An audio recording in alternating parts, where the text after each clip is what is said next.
በኢንዱስትሪ ፓርኮች የሚገኙ ባለሀብቶች በባንክ የአሰራር ገደቦች ላይ መማረራቸውን ገለጹ።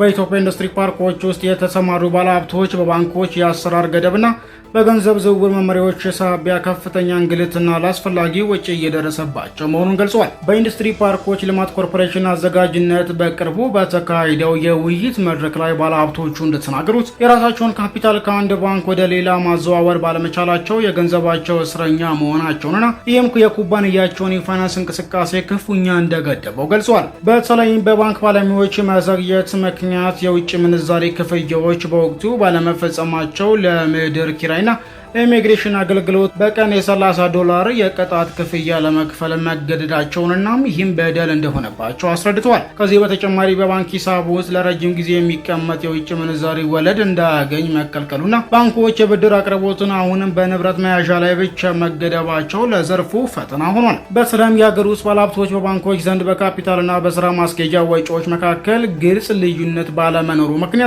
የገንዘብ እጥረት እያጋጠማቸው ነው። የብድር አቅማቸውም እየቀነሰ መሆኑን ጠቁሟል። በአሁኑ ወቅት በአገሪቱ 22 ልዩ የኢኮኖሚ ቀጠናዎች የሚገኙ ሲሆን አዲሱ አዋጅ ለዘርፉ አልሚዎች $75 ሚሊዮን አነስተኛ ካፒታልና የ50 ሄክታር መሬት መስፈርቶችን ቢያስቀምጥም የባንክ አሰራሩ ግን ከኢንዱስትሪው እድገት ጋር አብሮ እየተጓዘ እንዳልሆነም ባለሀብቶቹ አመልክተዋል።